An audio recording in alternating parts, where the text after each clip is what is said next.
Hi. Right through the city, like a patient on an operating table having been opened up and awaiting for the surgeon to begin his work, all the roads are full of gaping holes.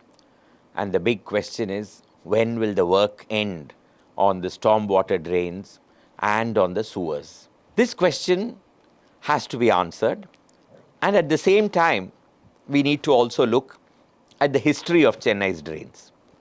Now, what is this? Last week we discussed Ponniyin Selvan, and now we are talking about drains. But every aspect of life has a history, doesn't it? And that is why today, let's take up this opportunity to see the history of Chennai's drains.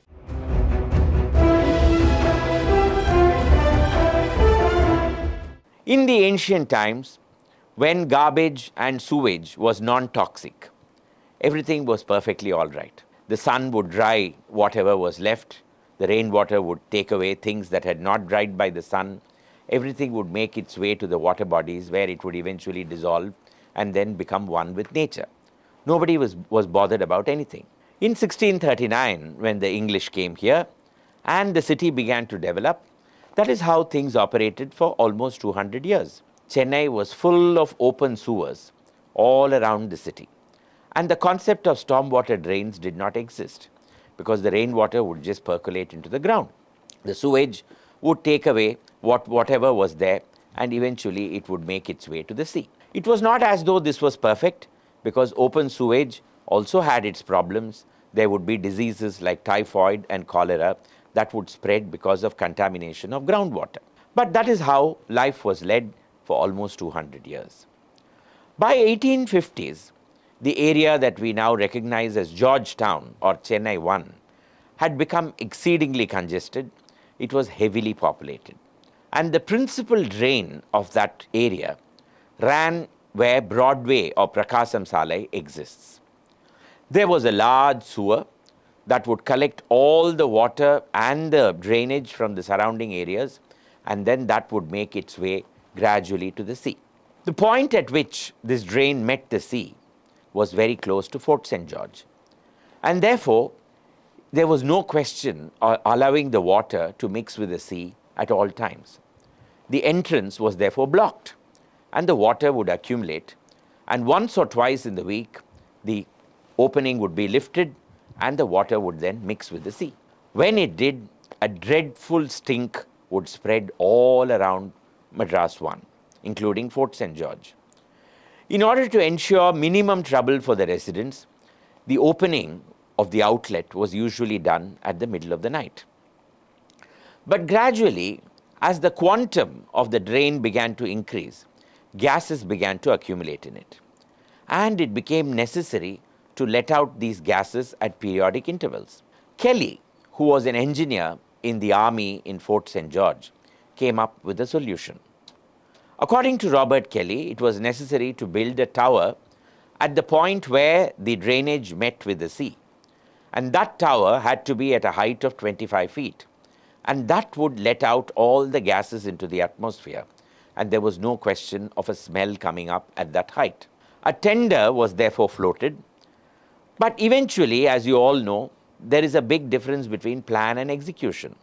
God knows what happened, but the 25-foot planned tower ended up being a 5-foot tower, just around the height of the nose of an average man. And therefore, there was no question of keeping that tower open because the stink would be dreadful. So just like the outlet of the drain, this tower, which was known as Kelly's Bottle, also was opened only in the dead of night. Everybody was very happy with the arrangement, except for the regiment of the army that was stationed in Fort St. George. When the tower was opened in the dead of night, they suffered horribly. They made plenty of representations to the governor of Madras, but nothing happened. And then one day, one of the army officers hit upon a plan. In the middle of the day, when the governor was working in his office in Fort St. George, they bribed an employee of the Corporation of Madras to open the outlet. A huge smell enveloped Fort St. George. The governor got into his carriage and sped towards Guindy. The next day, work began on increasing the height of the tower. But Kelly's tower was never very effective. and posed a lot of problems. The bigger problem was the fact that the drains were still open and they were causing a lot of contamination of groundwater. In 1861, the Indian Sanitary Commission was implemented in England, and heading it was Florence Nightingale, that redoubtable lady who had brought the nursing profession to the fore in the Crimean War. She headed this commission, and among its recommendations was that all the prominent cities of India needed to get covered drains if public health had to improve. Work began immediately in Calcutta and Bombay, but no work was forthcoming in Madras. That was because this was considered to be the benighted province, a city with no future because it had no harbour and very little business, and therefore it was contributing minimum taxes to the central exchequer.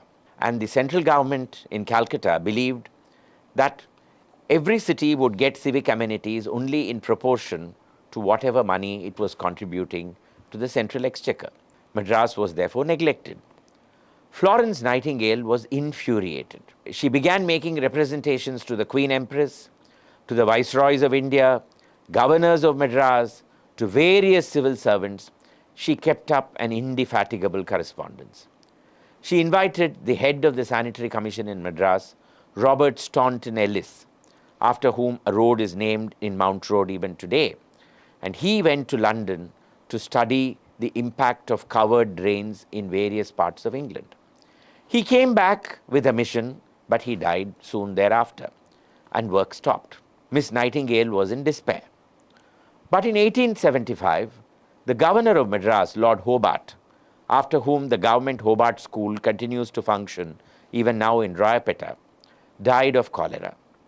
When he died, his doctor, Dr. Druitt, conducted an examination and declared that it was the open drainages of Madras that had contributed to the governor's death. When a common man dies, nobody is really bothered. But when a governor dies, things really change. The government decided that it had to begin work on covered drainages for the city. But for 6 years, nothing happened. Eventually, in 1881, the first covered drains of the city were laid at Parish Venkatachala Iyer Street in Georgetown. Thereafter, the government decided that covered drains would come to most of the city over the next 30 years. The water was still draining through gravity.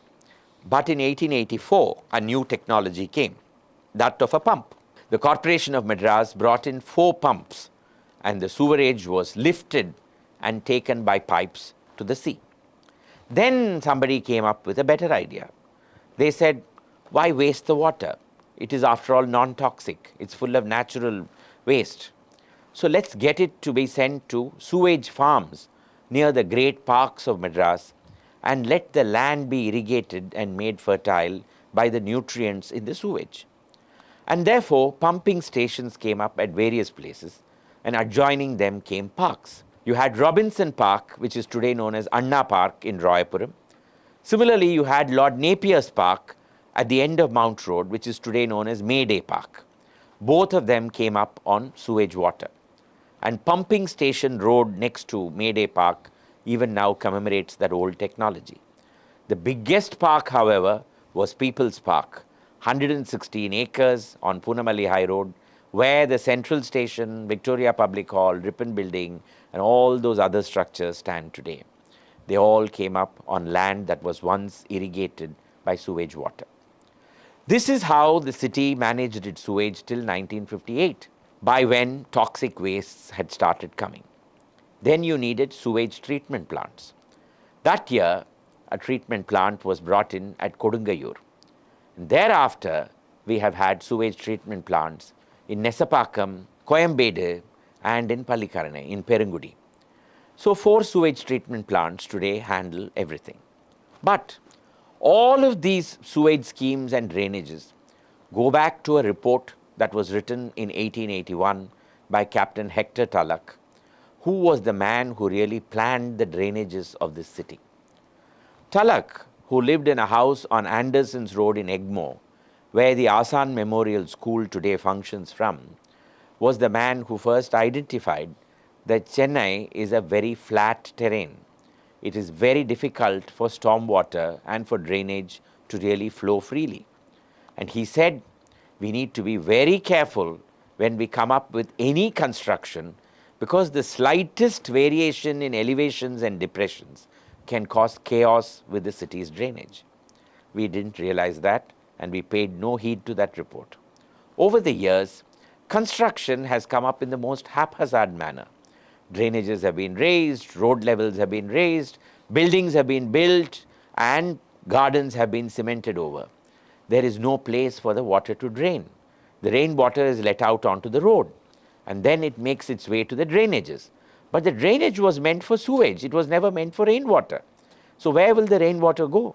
It will flood the surrounding area. And that is when we have now come up with stormwater drains.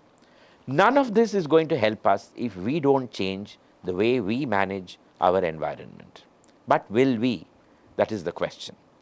If that is one question, the other question is, when will the ongoing road works really come to an end? In the next few days, the monsoon is going to be upon us, and we will realize. Let's hope for the best and see you again next week with a new episode. Bye for now.